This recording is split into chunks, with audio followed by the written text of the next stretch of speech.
Assalamualaikum warahmatullahi wabarakatuh. Salam sehat semuanya. Saya dengan Erin, saya akan melanjutkan isi makalah kami. Pengertian psikoterapi. Apa sih psikoterapi itu sendiri?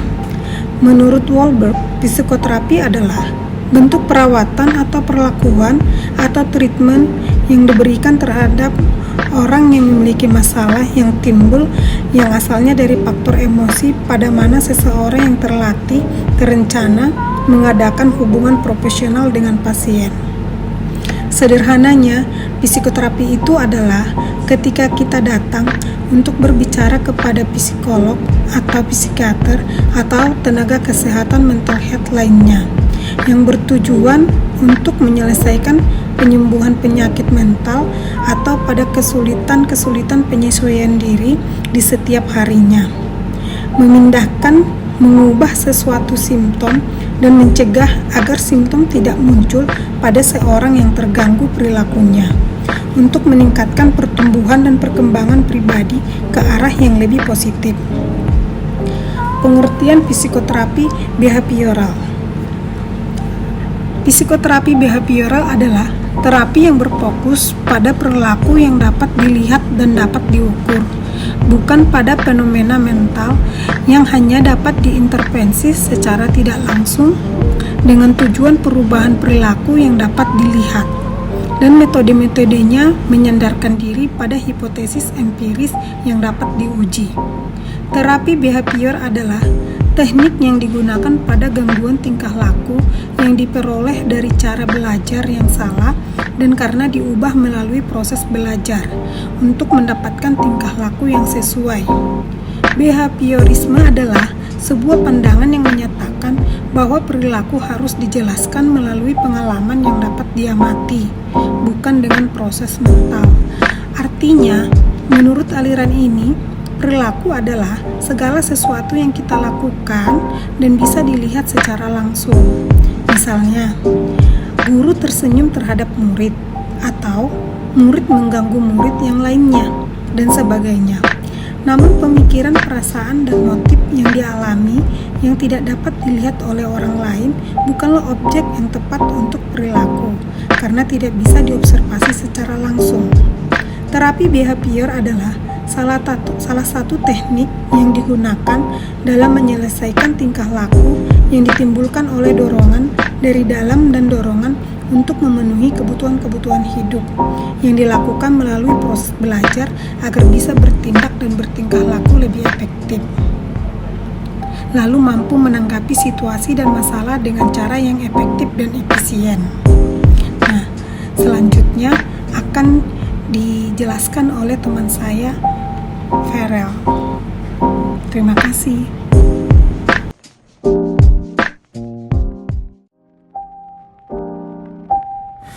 Oke, thank you Mi.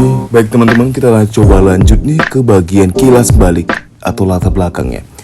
Menurut Louis R. Warburg MD dalam bukunya berjudul The Technique Psychotherapy, mengatakan psikoterapi adalah perasaan dengan menggunakan alat-alat yang dapat dikatakan juga memsolve sebuah problem yang berasal dari kehidupan emosional, di mana seseorang ahli secara sengaja menciptakan hubungan profesional dengan pasien dan tentunya bertujuan untuk menghilangkan, mengubah, atau menurunkan gejala-gejala yang ada dengan perantara pola tingkah laku yang dapat dikatakan rusak, yang meningkatkan pertumbuhan serta perkembangan dengan kepribadian yang positif tentunya.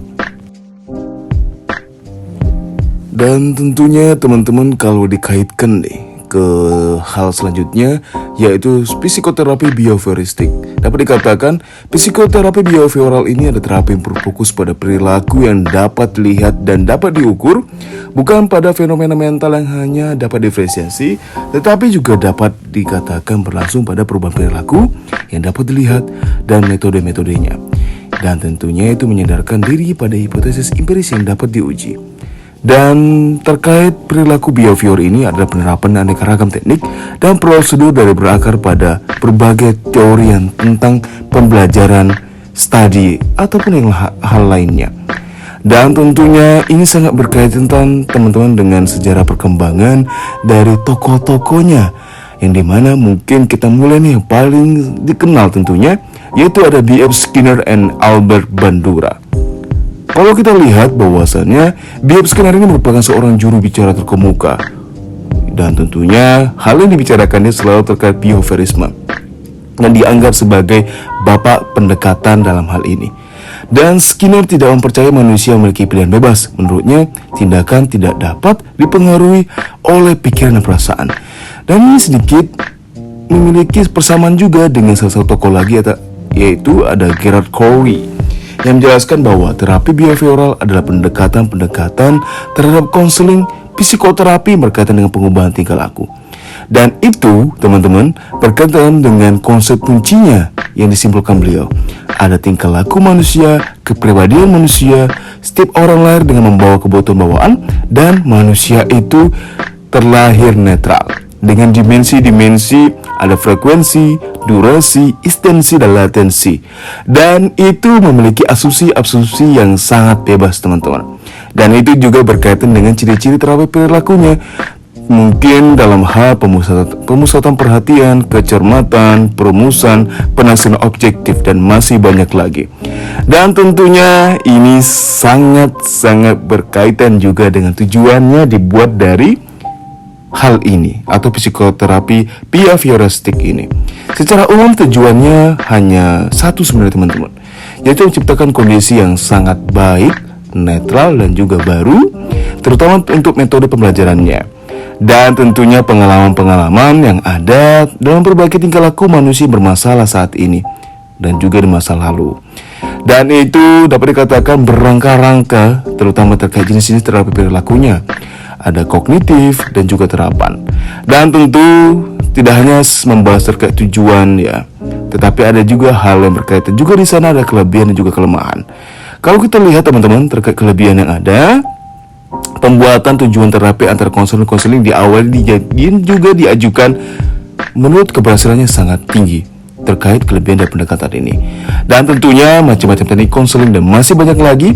Dan ini tentu pasti ada juga terkait kelemahannya, teman-teman, yaitu ada terkait pengubahan perilaku ya, faktor rasionalnya, wawasannya, gejala dan kontrolnya. Tentu tetap masih ada problem di sana. Seperti halnya dibahas beberapa hal di jurnal-jurnal tertentu, terutama jurnal-jurnal yang berkaitan dengan pendekatan ini. Dan tentu pasti masih banyak lagi terkait teknik-teknik yang selalu digunakan untuk pendekatan ini, terutama terkait tahap-tahap pelaksanaannya untuk melakukan sebuah terapi yang panjang khususnya buat teman-teman. Mungkin itu, teman-teman, penutup tentunya untuk pembahasan kita. See you next time. Saya dan Mami tentunya dari pembahasan ini. Thank you.